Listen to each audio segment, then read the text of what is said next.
People का पत्ता ले लो, उसके ऊपर एक कपूर का टुकड़ा ले लो, सारे घर में घुमाकर उसको दरवाजे के बीच मध्य में जलाकर रख दीजिए, थोड़ी सी देर जला दीजिए।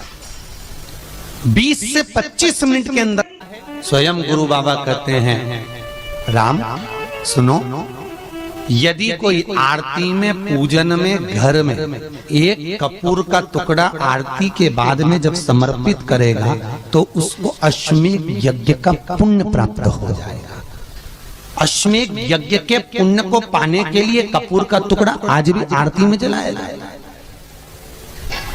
आज भी।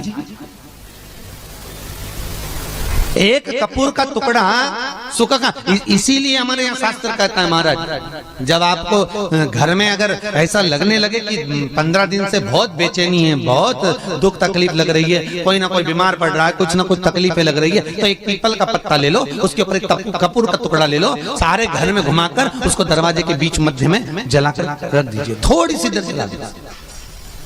20 से 25 मिनट के अंदर मकान में एनर्जी वापस आ जाएगी, उस भवन में एनर्जी वापस प्राप्त हो जाएगी।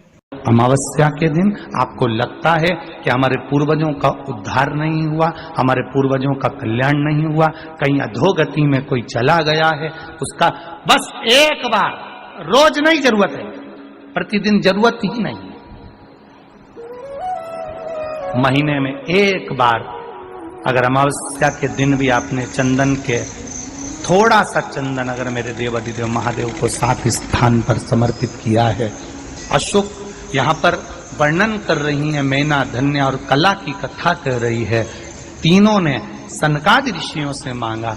चंदन भगवान को अति प्रिय होता है और चंदन ही एक ऐसा होता है जो पितरों को भी प्रिय होता है, जिसका स्पर्श मात्र लगने से पूर्वजों का कल्याण हो जाता है।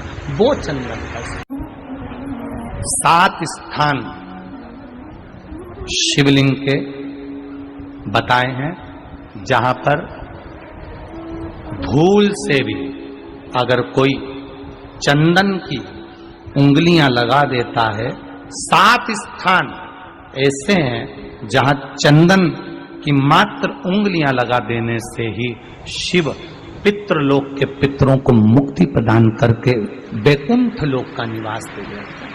7 स्थान।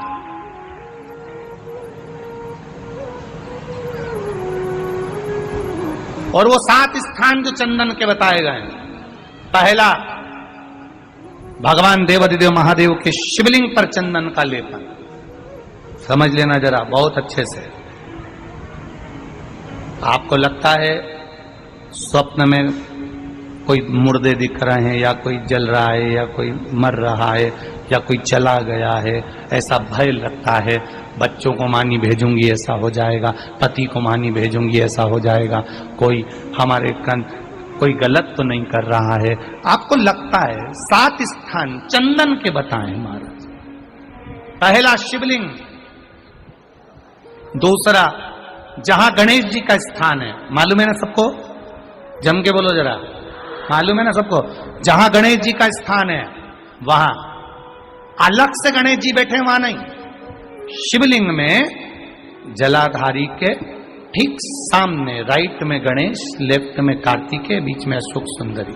तो पहला चंदन बाबा के शिवलिंग पर, दूसरा गणेश जी पर चंदन की उंगली, तीसरा षडानंद कार्तिकेय पर चंदन की उंगली, चौथा अशोक सुंदरी पर चंदन की उंगली, पांचवा जलाधारी पर चंदन की उंगली, छठा जो शिवलिंग का जल बह रहा है इसके ठीक विपरीत की ओर चंदन की उंगली, और 7वां चंदन नंदी के मस्तक के ऊपर जो 2 सींग लगे रहते हैं उस पर चंदन की उंगली।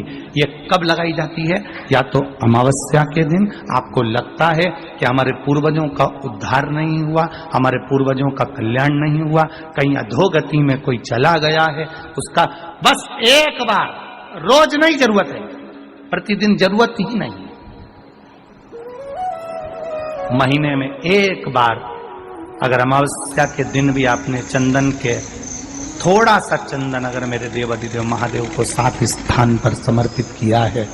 अशोक यहाँ पर वर्णन कर रही है, मैना धन्य और कला की कथा कर रही है। तीनों ने सनकादि ऋषियों से मांगा। चंदन भगवान को अति प्रिय होता है और चंदन ही एक ऐसा होता है जो पितरों को भी प्रिय होता है, जिसका स्पर्श